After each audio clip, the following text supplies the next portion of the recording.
हाँ जी बच्चों, very good afternoon once again. बेटा स्टार्ट करने जा रहे हैं अब आप लोग, आप सभी के साथ अकाउंटिंग स्टैंडर्ड 12। बेटा सबसे पहले क्लास नोट से फटाफट से रिव्यू करेंगे, उसके बाद आईसीए के क्वेश्चंस हम देख लेंगे। ठीक है, अकाउंटिंग स्टैंडर्ड 12 को बेटा नाम क्या था? Accounting for government grant. Accounting for government grant का ऑब्जेक्टिव और स्कोप की बात करके चले तो अकाउंटिंग स्टैंडर्ड 12 डील करता है कि अकाउंटिंग कैसे करके चलोगे गवर्नमेंट ग्रांट की, जैसे सब्सिडीज हो गया, कैश इंसेंटिव या ड्यूटी ड्रॉबैक हो गया।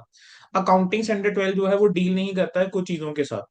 उसमें क्या आता है, जो भी आपकी कोई स्पेशल प्रॉब्लम होती है अकाउंटिंग फॉर गवर्नमेंट ग्रांट के अंदर, जिसके अंदर हम रिफ्लेक्ट कर रहे हैं किस चीज को, the effect of changing prices या कोई सप्लीमेंट्री इन्फॉर्मेशन। ठीक है, या फिर कोई भी गवर्नमेंट असिस्टेंस है which is other then in form of government grant. जैसे मान लीजिए बेटा इलेक्ट्रिसिटी चार्जेस हो गए। ठीक है, अब से बैकवर्ड एरिया है कोई आंध्र प्रदेश का, वहां पर कहते हैं कि इलेक्ट्रिसिटी चार्जेस जो होंगे वो 3 पर यूनिट बिल आएगा रेदर देन 10 पर यूनिट। तो वो क्या है, वो यहाँ पर कवर नहीं होगी। देन गवर्नमेंट की पार्टिसिपेशन हो गई इन ओनरशिप ऑफ एंटरप्राइज, तो वो भी, उसके ऊपर भी अलग स्टैंडर्ड नहीं लगेगा।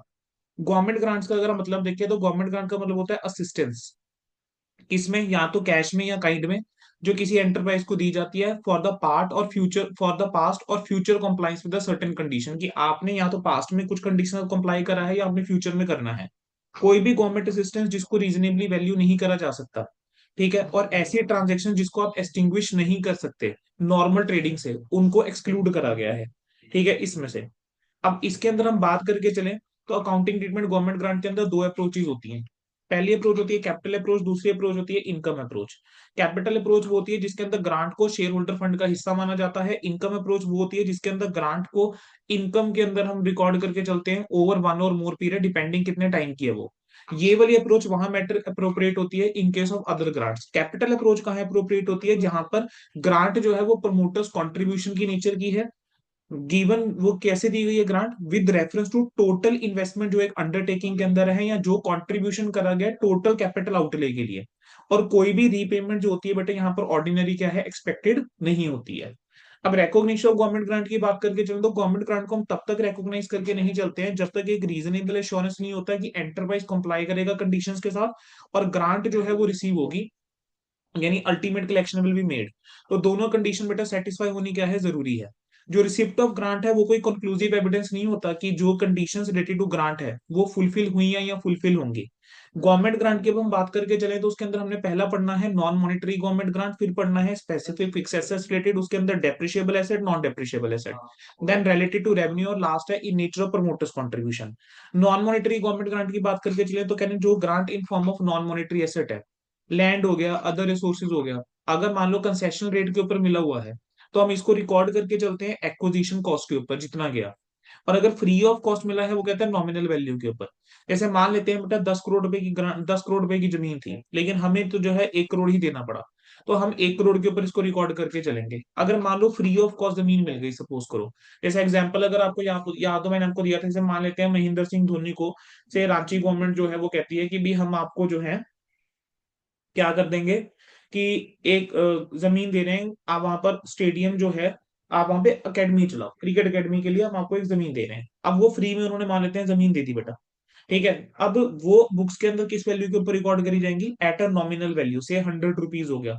ठीक है, अब उसका नेक्स्ट आता है ग्रांट रिलेटेड टू अगर स्पेसिफिक फिक्स एसेट है। तो बेटा स्पेसिफिक फिक्स एसेट के केस में जो ग्रांट होती है उसका आपका ना दो ट्रीटमेंट हो सकते हैं, या तो डेप्रिशिएबल एसेट है या नॉन डेप्रिशिएबल एसेट है।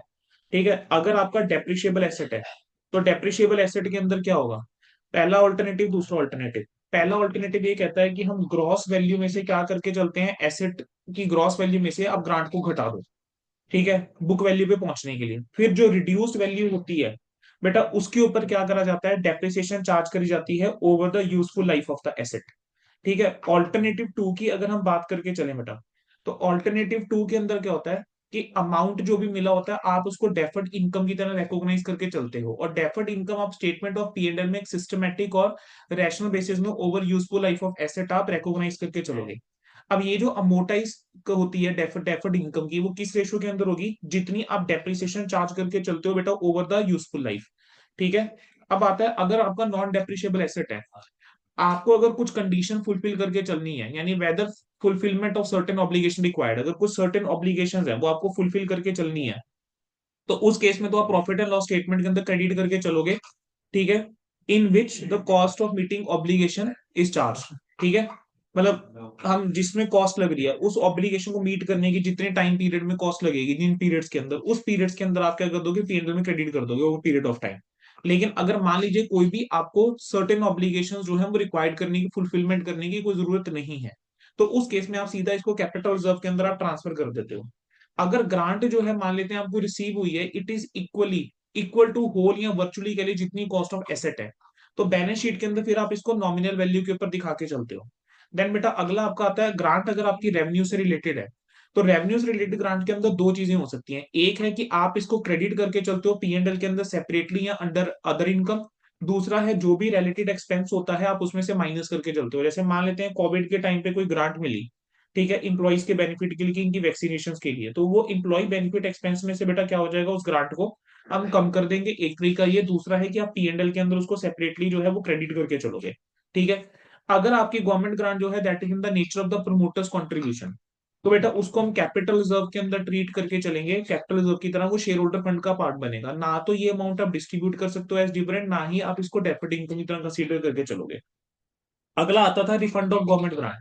कहेंगे अगर सर्टेन कंडीशंस जो होती हैं अगर वो फुलफिल नहीं होती है ग्रांट से रिलेटेड, तो उस केस में ग्रांट आपकी रिफंडेबल हो जाती है और उसको एक्स्ट्रा ऑर्डिनरी आइटम ट्रीट करके चलते हैं, AS5 के चलते हैं। तो बेटा आप केस स्टडी बेस MCQ के अंदर ये चीज एक्सपेक्ट करके चल सकते हो। ठीक है। वो पूछ सकते हैं आपसे। आप कह रहे हैं कि अगर आपकी grant in nature of promoters contribution है, तो वहां पर बेटा पैराग्राफ नंबर 22 लगता है। प्रमोटर्स कॉन्ट्रीब्यूशन के केस में आप कैपिटल रिजर्व के अंदर क्रेडिट करते थे ग्रांट को, तो अब आप कैपिटल रिजर्व को रिड्यूस करोगे, तो आप रिड्यूस डेबिट कर दोगे कैपिटल रिजर्व को। ठीक है। तो आपकी जनरल एंट्री कहीं ना कहीं बेटा क्या हो जाती है, कैपिटल रिजर्व टू बैंक आपकी बेटा यहाँ पर क्या हो जाती है, बेटा जनरल एंट्री आपकी पास हो जाती है। अगर आपका रिलेटेड टू रेवेन्यू है, तो उस वाले केस के अंदर हम क्या करके चलते थे, आप उसको पीएनएल के अंदर क्रेडिट करके चलते थे। ठीक है। या तो अदर इनकम में या एक्सपेंस में से आप रिड्यूस करते थे। तो अगर बेटा देखो आपका रिलेटेड टू रेवेन्यू, और मैं कह रहा हूँ over a period of time हम इसको रिकॉग्नाइज करके चल रहे थे, तो जितना आपका डेफर्ड क्रेडिट पड़ा हुआ है अनअमोर्टाइज वाला, सबसे पहले आप उसके अगेंस्ट एडजस्ट करोगे। ठीक है। और बाकी के लिए आप क्या करोगे, पीएनएल के अगेंस्ट एडजस्ट करके चलोगे। तो यानी अगर आपका रिफंडेबल अमाउंट मैं कह रहा हूं कि डेफर्ड क्रेडिट से ज्यादा है, या फिर जहां पर आपका डेफर्ड क्रेडिट नहीं है, तो वहां पर आप पूरा पीएनएल में चार्ज कर दोगे। ठीक है। अब डेफर्ड गवर्नमेंट ग्रांट का जो भी बैलेंस रहेगा आप उसको डेबिट करके चलोगे, जितना बैलेंस पड़ा है अनमोटाइज वाला। पीएनएल को डेबिट करोगे बैलेंस अमाउंट के लिए, बैंक को क्रेडिट कर दोगे। ठीक है। ऑल्टरनेटिवली पीएनएल टू बैंक, अगर मान लो डेफर्ड गवर्नमेंट ग्रांट हमारे पास पड़ा ही नहीं हुआ कुछ। अगला क्या आ जाता है, अगर स्पेसिफिक फिक्स एसेट से रिलेटेड है, तो वो भी पैराग्राफ नंबर 21 में बताया गया है कि अगर डेप्रिशिएबल एसेट है और आपने ऑल्टरनेटिव वन लगाया लगाया था, ऑल्टरनेटिव वन के अंदर आप क्या करते थे, आप ग्रॉस वैल्यू ऑफ एसेट में से लेस करके चलते थे। ठीक है। तो अब आप क्या करके चल दोगे, इंक्रीज कर दोगे बुक वैल्यू। तो आप फिक्स एसेट को डेबिट करके चलोगे और बैंक आप क्रेडिट करके चलोगे। अब जो आपका रिवाइज्ड बुक वैल्यू होगी उसके ऊपर आप प्रोस्पेक्टिवली डेप्रिसिएशन चार्ज करके चलोगे रिमेनिंग यूजफुल लाइफ के अंदर। ठीक है। ऑल्टरनेटिव टू के अंदर क्या होता है, आप डेफर्ड इनकम रिड्यूस करके चलोगे। ठीक है। और यानी आप डेफर्ड गवर्नमेंट ग्रांट को डेबिट करके चलोगे पहले, फिर उसके बाद आप पीएनएल को डेबिट करके चलोगे। लास्ट के आपका आता है अगर आपका वो है नॉन डेप्रिशिएबल एसेट्स रिलेटेड, तो आप कैपिटल रिजर्व को बच्चे क्या करके चलोगे उस केस के अंदर, रिड्यूस करके चलोगे। ठीक है। यानी आप कैपिटल रिजर्व डेबिट करके चलोगे। अब डिस्क्लोजर्स की बात करके चलें, तो बेटा इसके अंदर पहला पॉइंट क्या आता है कि जो भी अकाउंटिंग पॉलिसी अडॉप्ट करी गई है गवर्नमेंट ग्रांट के लिए, इंक्लूडिंग मेथड, वो आपको डिस्क्लोज करके चलने हैं। Nature and extent of government grant, वो आपको डिस्क्लोज करके चलनी है, इंक्लूडिंग जो नॉन मॉनेटरी एसेट की है, कंसेशन रेट के ऊपर है या फ्री ऑफ कॉस्ट है। ठीक है। अदर पॉइंट्स की हम बात करके चल रहे हैं। पैराग्राफ नंबर 19 के अंदर आता है जो भी कंटीजेंसी है रिलेटेड टू गवर्नमेंट ग्रांट, ठीक है, arising after the recognition of grant, अगर होती है, अगर मान लीजिए आपको गवर्नमेंट ग्रांट मिल गई है और उसके बाद कोई कंटीजेंसी जो है वो अराइज हो जाती है, तो बेटा उसको हम ट्रीट करके चलेंगे एज पर AS4। तो आप हम उसको कैसे ट्रीट करके चलेंगे, AS4 के अकॉर्डिंग ट्रीट करके चलेंगे। पैराग्राफ नंबर 18 जो है वो क्या कहता है कि गवर्नमेंट ग्रांट अगर मान लो आपको अवार्ड करी गई है कोई इमीडिएट फाइनेंशियल सपोर्ट के लिए, रेदर देन इंसेंटिव, ठीक है, as rather than as incentive to undertake specific expenditure, तो उस केस में ग्रांट जो है वो आप इनकम की तरह रिकॉग्नाइज करके चलोगे उस पीरियड के अंदर जिसके अंदर एंटरप्राइज क्वालिफाई करती है उसको रिसीव करने के लिए as an extraordinary item, if appropriate AS5 के चलते। ग्रांट जो है अगर एज कंपेंसेशन है, एक्सपेंसेस या लॉसेस के लिए जो प्रीवियस अकाउंटिंग ईयर के अंदर हुए होंगे अकाउंटिंग पीरियड में, तो उसको आप इनकम स्टेटमेंट में रिकॉग्नाइज करके चलोगे उस पीरियड के अंदर जिसके अंदर वो रिसीवेबल है, as an extraordinary item. तो बेटा ये जो हमने लास्ट में पॉइंट्स पढ़े हैं ना, आप इसके ऊपर एमसीक्यूज एक्सपेक्ट करके चल सकते हो। ठीक है बेटा, अब हमने क्या करने के चलने हैं, क्वेश्चंस करके चलने हैं। तो क्वेश्चंस के अंदर सबसे पहला आपका आ गया इलुस्ट्रेशन नंबर 1। इलुस्ट्रेशन नंबर 1 के अंदर हमारे पास क्या है, जेड लिमिटेड ने मान लेते हैं एक परचेज करा है फिक्स एसेट 50 लाख रुपए का, which has the estimated useful life 5 years with salvage value 5 lakhs। कह रहे हैं जब एसेट परचेज करा था तो गवर्नमेंट ने ग्रांट दी थी 10 लाख रुपए की। कह रहे हैं अगर आप क्या करके चलते हो, ग्रांट को डिडक्ट करके चलते हो वैल्यू ऑफ फिक्स एसेट से, तब क्या एंट्री पास करोगे।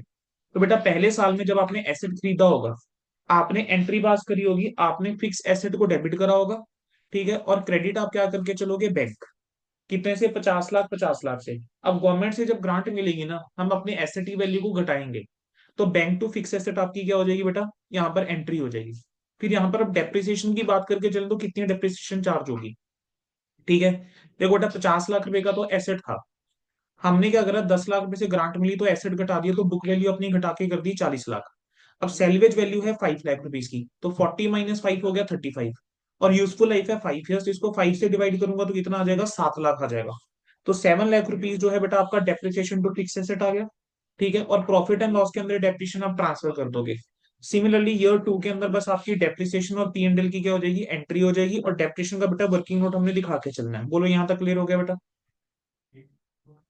Yes sir. इलुस्ट्रेशन नंबर 2 है, जेड लिमिटेड ने परचेज करा है एक फिक्स एसेट 50 लाख रुपए का। ठीक है, यूजफुल लाइफ 5 लाख है, और 5 साल है, सैलवेज वैल्यू 5 लाख है, और इस बार लेकिन गवर्नमेंट ग्रांट को हम डेफर्ड इनकम की तरह ट्रीट करके चलते हैं। तो बेटा अब इस बार डेप्रिसिएशन कितनी होगी, 50 lakh minus 5 lakh divide by 5। इस बार डेप्रिसिएशन जो है वो 9 लाख ही रहेगी। तो बेटा जब हमने एसेट खरीदा होगा फिक्स एसेट टू बैंक करेंगे, लेकिन जब ग्रांट मिलेगी ना इस बार क्या करेंगे, bank account debit to deferred government grant. आप हर साल डेप्रिसिएशन चार्ज करोगे, डेप्रिसिएशन टू फिक्स एसेट और P and L to depreciation. लेकिन आप क्या करके चलेंगे, in the proportion of the depreciation हम इस डेफर्ड गवर्नमेंट ग्रांट को रिकॉग्नाइज करके चलेंगे as income over the useful life. ठीक है, अब हमारे केस में डेप्रिसिएशन जो है हर साल 9 लाख रहने वाली है, और 5 years की लाइफ है। तो हर साल हम 2-2 लाख रुपए क्या करेंगे, जाएंगे रिकॉग्नाइज करके चलेंगे। तो 10 लाख को 5 से डिवाइड कर दिया, deferred government grant to P and L में क्रेडिट कर दिया। अब जो हमने लास्ट 4 एंट्रीज करी हैं वही एंट्रीज अगले साल भी हो जाएंगी खत्म। ठीक है, अगला क्या था, इलुस्ट्रेशन नंबर 3। संतोष लिमिटेड जो है उसको ग्रांट मिली है बेटा 8 करोड़ रुपए की गवर्नमेंट से सेटअप करने के लिए एक फैक्ट्री बैकवर्ड एरिया में। अब बेटा बैकवर्ड एरिया में फैक्ट्री सेटअप करने के लिए ग्रांट मिली है, कह रहे हैं इसमें से उसने 2 करोड़ जो है डिविडेंड दे दिया, और संतोष लिमिटेड को एक जमीन भी मिली फ्री ऑफ कॉस्ट। ठीक है, जो उसने रिकॉर्ड ही नहीं करी है, क्योंकि कह रहे हैं कोई पैसा गया नहीं। कह रहे हैं अकाउंटिंग स्टैंडर्ड 12 के अकॉर्डिंग आपको बताना था कि क्या ट्रीटमेंट करेक्ट है। तो बेटा अकाउंटिंग स्टैंडर्ड 12 के अकॉर्डिंग हम कह रहे हैं कि जो अकाउंटिंग है गवर्नमेंट ग्रांट, पहले नाम लिख लेना, अकाउंटिंग फॉर गवर्नमेंट ग्रांट। कह रहे हैं अगर गवर्नमेंट ग्रांट बेटा प्रमोटर्स कंट्रीब्यूशन की नेचर की होती है, तो सेम क्या होगा, शेयर होल्डर फंड्स का पार्ट बनेगा और कैपिटल रिजर्व के अंदर क्रेडिट होगा।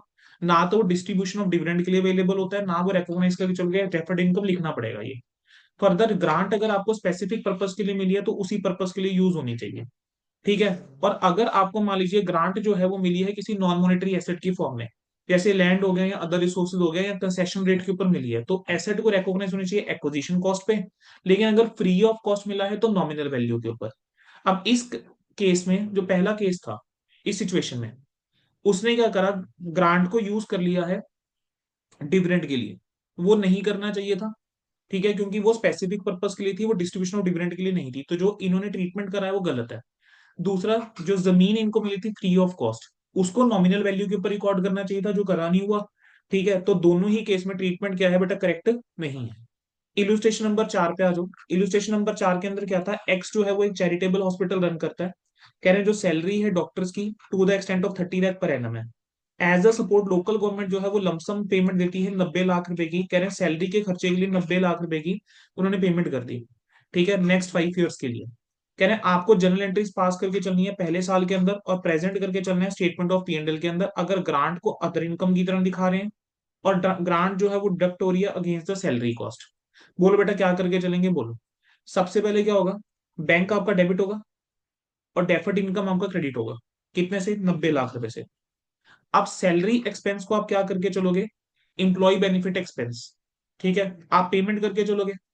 अब हर साल जो मेरी सैलरी है वो है 30 लाख रुपए की। तो सैलरी एक्सपेंस डेबिट होना चाहिए, बैंक क्रेडिट होना चाहिए 30 लाख रुपीज से। अब जो मेरे को ये डेफर्ड इनकम मिली है इसको मैं क्रेडिट करके चलूंगा एज अदर इनकम, 18 लाख रुपए हर साल। तो deferred income to other income P&L के अंदर चला जाएगा 18 लैक्स, एंड 18 लैक्स जो है ये आपका चला जाएगा। ठीक है। केस नंबर बी की हम बात करके चलें तो केस नंबर बी में क्या होगा। केस नंबर बी में उसने कहा था कि अगर आप इसको सैलरी कॉस्ट से डिडक्ट करके चल रहे हो तो बेटा तब क्या करके चलेंगे। बैंक टू डेफर्ड इनकम होनी चाहिए पहली एंट्री, जब मेरे को पैसा मिलेगा। अब सैलरी का एक्सपेंस वैसे कितना है 30 लाख, लेकिन हम एडजस्ट करके चलेंगे तो deferred income to salary expense कितना हो जाएगा 18 लाख, 18 लैक्स। क्लियर बेटा। अब यहां पर आपका इंस्टीट्यूट कैसे कहता है देख ले, स्टेटमेंट ऑफ P&L के अंदर कैसे दिखाओगे, शो करके चलेंगे एज अदर इनकम। तो अदर इनकम के अंदर आ जाएगा 18 लाख रुपए। और डिडक्टेड फ्रॉम सैलरी कॉस्ट के केस में क्या होगा, सैलरी कॉस्ट में से बेटा डेफर्ड गवर्नमेंट ग्रांट जो है आप लेस कर दोगे। 30 लाख माइनस 18 लाख कितना, 20 इंटू कितना, 12 लाख। क्लियर बेटा। तो बेटा ये ना आपकी बुक के अंदर सोल्यूशन अलग है, ध्यान रखना। इलुस्ट्रेशन नंबर 4 का सोल्यूशन जो है वो आपकी बुक के अंदर अलग है। इन्होंने बेटा ये नए मटेरियल जो मई 25 के लिए निकाला है उसके अंदर इन्होंने इसको अमेंड करा है। ठीक है, उन्होंने क्या करा है, इसको जो है थोड़ा सा अमेंड करके चला है। ठीक है, क्लियर है, डन बेटा। Yes sir. चलें आगे। चलो जी।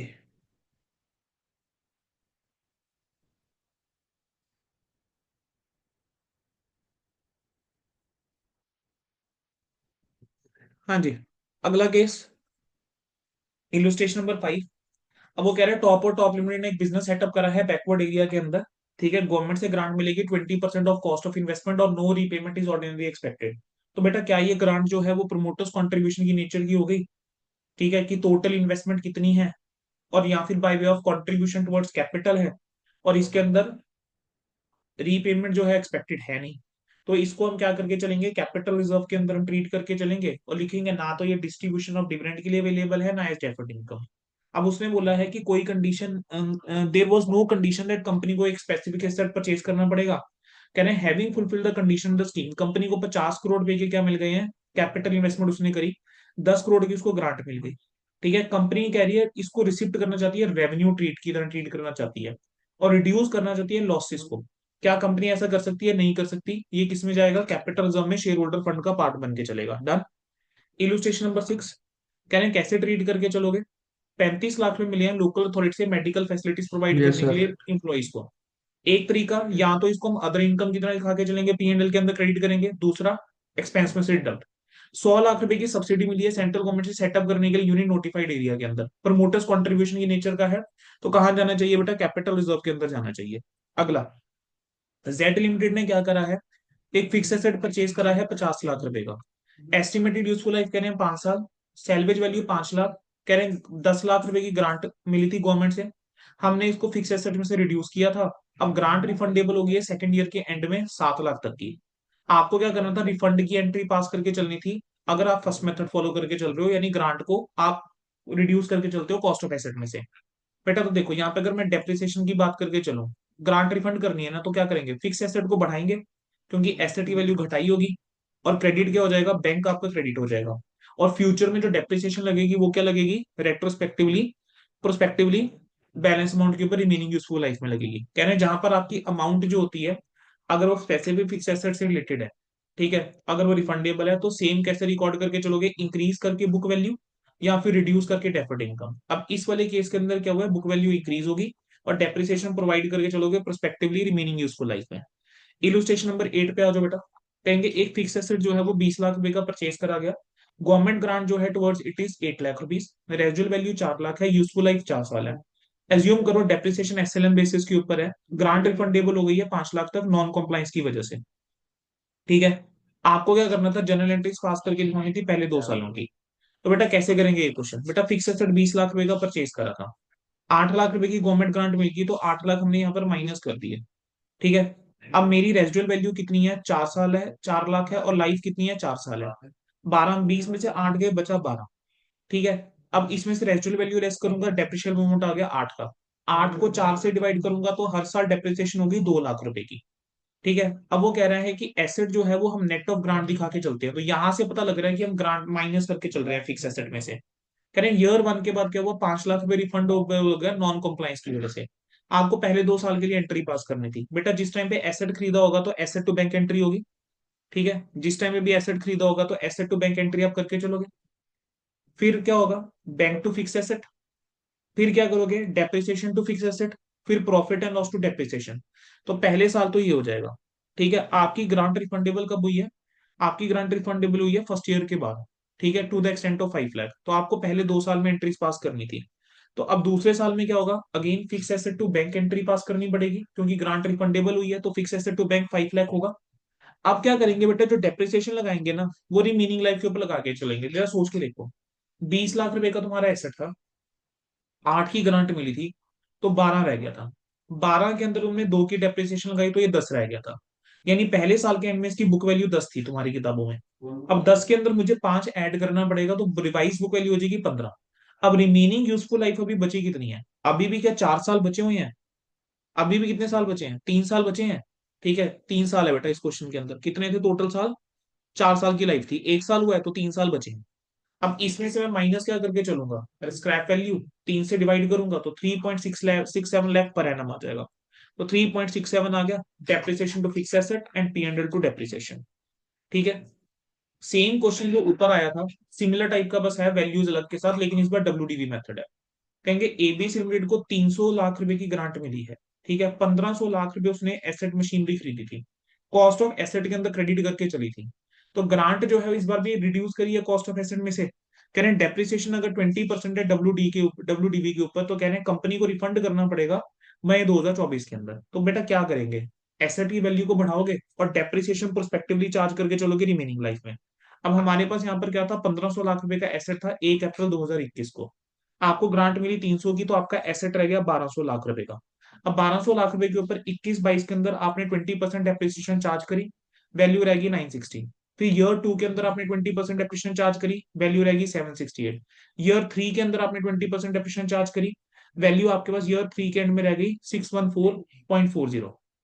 यानी आपकी जो वैल्यू है 31 मार्च 2024 को, वो 614.40 है। बेटा क्वेश्चन के अंदर उसने बोला हुआ है कि एज्यूम करो कि कंपनी कोई डेप्रिसिएशन चार्ज नहीं कर रही है ईयर 2024 के लिए। ठीक है, अगर मान लो बेटा क्वेश्चन के अंदर ये लाइन ना लिखी होती, तो हमारे पास दो ऑप्शंस अवेलेबल थे। ठीक है, हम जो है चार्ज कर भी सकते थे 2 महीने की डेप्रिसिएशन, और चार्ज हम नहीं भी कर सकते थे। ठीक है, क्लियर है बेटा। Yes sir.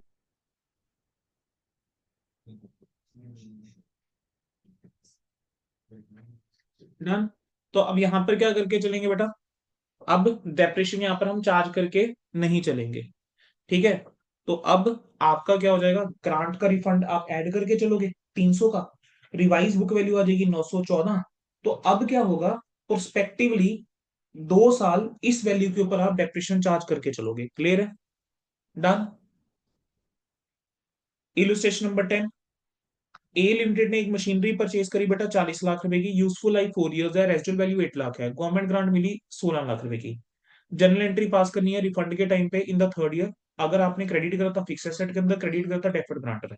अगर बेटा देखो क्रेडिट करा होगा फिक्स एसेट के अंदर, तब क्या होगा, सर देखो 40 लाख रुपए का एसेट था, 16 लाख रुपए की ग्रांट मिली थी, तो आपका एसेट की वैल्यू रह गई होगी 24 लाख। ठीक है, अब रेजिडुअल वैल्यू कितनी दे रखी है, 8 लाख, 8 लाख रिड्यूस करा होगा तो वैल्यू रहेगी 16 लाख। अब 16 लाख को 4 साल में डेप्रिशिएट करा होगा तो आपकी हर साल 4 लाख रुपए की क्या आ जाएगी, डेप्रिसिएशन का अमाउंट आ जाएगा।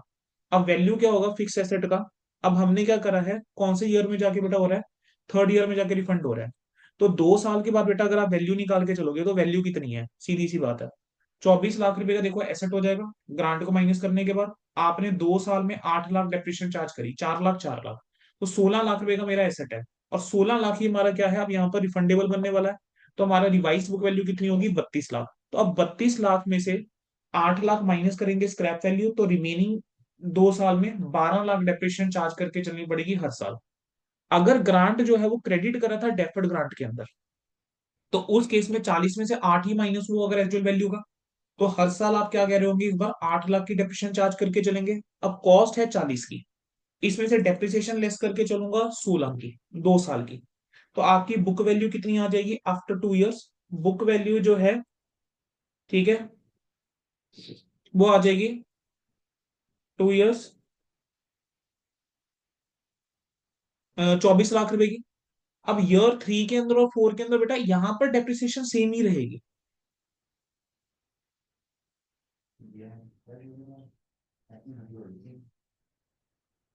डन। अब यहां पर बेटा जनरल एंट्रीज की बात कर लेते हैं। तो पहले केस में तो आप जानते हो फिक्स एसेट की वैल्यू को बढ़ाओगे, बैंक क्रेडिट करेंगे तो फिक्स एसेट टू बैंक।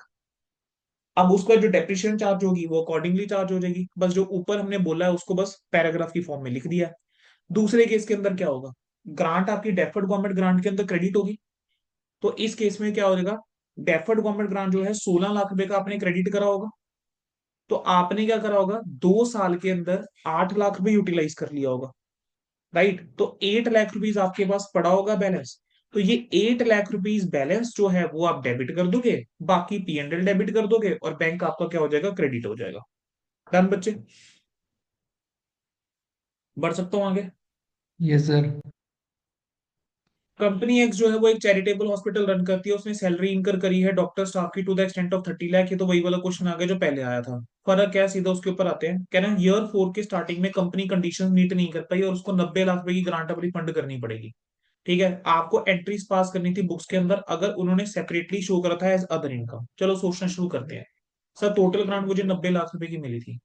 आपने क्या करा होगा? इस 90 लाख को 3 साल में कितना रिकॉग्नाइज करा होगा? 5 से डिवाइड करा होगा, तो 18 लाख हर साल आप इनकम में लेकर जाते थे। 18 लाख इंटू 3, 54 लाख आप रिकॉग्नाइज कर लिया होगा अपने 3 इयर्स के अंदर। आपके पास ये जो बैलेंस बचा होगा वो 36 का बचा होगा। तो 36 लाख ये डेबिट हो जाएगा, बाकी P&L डेबिट हो जाएगा और 90 लाख क्रेडिट हो जाएगा। एमसीक्यूज बच्चे प्लीज खुद से देख लेना, हो जाएंगे। ठीक है, बाकी बेटा आपका चैप्टर मेरी तरफ से क्या हो गया? कंप्लीट हो गया है। ठीक है, तो आपका बेटा AS12 जो है हमने खत्म कर दिया है इन आई थिंक 30 मिनट्स के अंदर हमने AS12 को निपटा दिया बेटा। ठीक है जी, हो गया। डन यस है। सर।